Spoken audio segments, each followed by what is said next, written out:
Webale nnyo Muhammad Wamala newe byotukuŋŋaanyiriza oli ku Salt TV omunyo ku 3.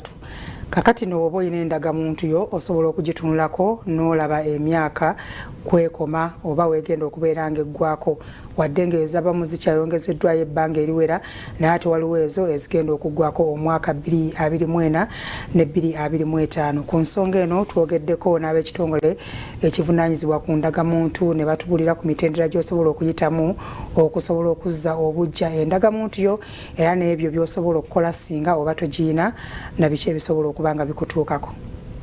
Mu mwaka gwa 2014 gavumenti ng'eyita mu kitongole ki National Identification and Registration Authority NIRA yatandika okuwandiisa abantu okufuna endagamuntu okutuusa na leero bakyabawandiisa era nga n'abaasooka okuzifuna ziggwako omwaka guno n'ogujja. Kino kitwaliriza okutuukirira ku bavunaanyizibwa kuwandiisa abantu okufuna endagamuntu zino okutunnyonnyola emitendera gye bayitamu okuzizza obujja era Edrin Tukamuheebwa atulambise bw'ati. Bw'oba ogenda kwewandiisa waayo ebikukwatako nga bituufu, amanya gabeere nga geego, kebera ne spelling z'ojjuza mu foomu olabe nti erinnya ly'owandiise bwe batyo bw'oliwandiika bulijjo, emyaka gye wazaalibwamu oba date of birth nga byebyo, amanya g'abazadde nga byebyo, nga buli kimu kituufu. Awo tolifunako buzibu kazibu yadde n'akamu ku kintu kye tuyita endagamuntu. Ategeezezza nti batandikira ddala ku ssentebe w'ekyalo alina okukuwa ebbaluwa ekakasa nti agenda okuweebwa endagamuntu mutuufu. Omuntu bw'aba ng'ayagadde kufuna national ID, ekisooka alina okuba ng'alina emyaka 16 okudda waggulu. Ekyokubiri, emitendera gye tuyitamu olina okufuna ebbaluwa ya LC w'obeera, naye ng'ebbaluwa eyo ebintu bye tuteekako essira n'oteekako eggwanga lyo, tribe n'ekika kyo, clan. Waliwo amawanga gatalina bika, so ne bw'oteekako eggwanga lyokka mwago amawanga gatalina bika tekirina buzibu. Ku bantu abatalina bakadde baabwe ate nga beetaaga okwewandiisa alambise bw'ati. Bw'aba nga ali waggulu wa myaka 16 aleeta ebbaluwa ya LC. Mu bbaluwa ya LC akiraga bulungi nti abazadde be baafa. Kati ebbaluwa eyo ekisooka eba etukakasa nti abazadde tobayina, so ebintu ebimu tetubitunulako. Naye ate bwe kituuka ku ebipapula by'olina okuwaayo, olina okuleeta fotokope y'endagamuntu y'omu ku booluganda lwo. Agenze maaso n'ategeeza nti abazadde balina okukola ekisaanidde okuwandiisa abaana baabwe abali wansi w'emyaka 16 basobole okubafunira nniini. Naye ekyamaanyi ku national ID, ekintu ekisingayo obukulu tukiyita NIN, National Identification Number. Kati waliwo abantu nabo betuwandiika abali wansi w'emyaka 16, abo bo tubawa National Identification Numbers okuva ku mwana omuwere eyakazaalibwa ne bw'aba nga alina olunaku lumu tumuregisteringa ne tumuwa National Identification Number. Abo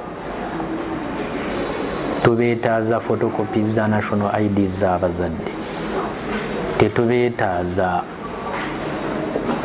ebbaluwa ya LC. Abafuna okusoomoozebwa mu kufuna endagamuntu ng'ebyassibwako si bye bituufu alina okuwabula kw'akoze nga kino kitwala ebbanga kubanga mulimu n'okukozesa amateeka. We twatandikira okuwandiika abantu tebakitwala nga kikulu. Abantu omuntu yajjanga n'agamba gwe teekako by'oyagala, nze sijja kukuwa amanya gange, oba n'akwata foomu n'ajjuzaako amanya nga sigage ate nga tegabangayo. Kati abo abantu bajja tebafuna ate obuzibu kubanga okukyusa amanya n'oteekako amanya amatuufu, ekisooka process mpanvu mukko ate eri expensive yeetaaga sente. Olina okufuna deed poll okuva mu balooya ogiregisteringe ku URSB ogitwale bagigazeetinge olange mu Uganda Gazette. Wabula tukamuheebwa asinzidde wano n'alabula abantu abatalina ndagamuntu okubeera obulindala kubanga essaawa yonna bakukwasibwa amateeka sinakindi okusibwa. Tetunaba kukwatisa amateeka maanyi kubanga tumanyi nti tetunaweza bantu tulina abantu bangi betutanaba kuregisteringa.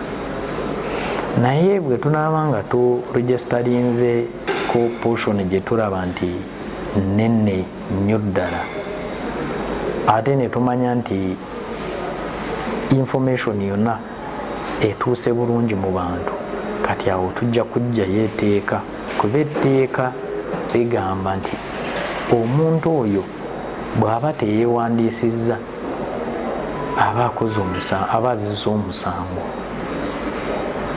era limuwa ekibonerezo kya kusibibwa emyaka 5 oba okusasula engasi ya $2,400,000. Ku bikwatagana n'emitwalo 4 abantu ze balina okuwa wakati mu kuzza obuggya endagamuntu zaabwe, Osborne Mushabe omwogezi wa NIRA aliko byalambise. Ng'ekitongole kya NIRA naffe tuli mu kuteekawo ennongoosereza okulaba nti zino essente temujja zisasula, ate twagala kubategeeza nti buli muntu yenna kasita okomyawo endagamuntu oba density enkadde gye twakuwa tojja kubanga osasula ekintu kyonna. Ku nsonga eno abantu ba bulijjo boogedde bwe bati ku nsimbi emitwalo 4 z'olina okusasula okuzza obuggya endagamuntu. Byesente byandibadde bigibwawo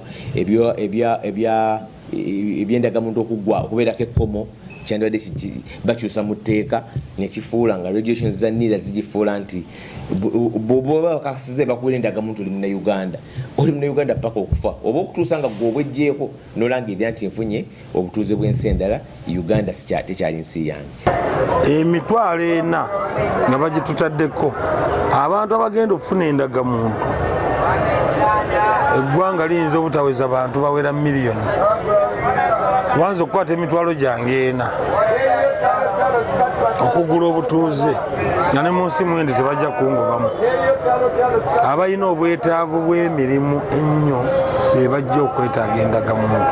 Byola Gabriel ne Kyambadde Lawrence, Crossroads TV, Omunnyo.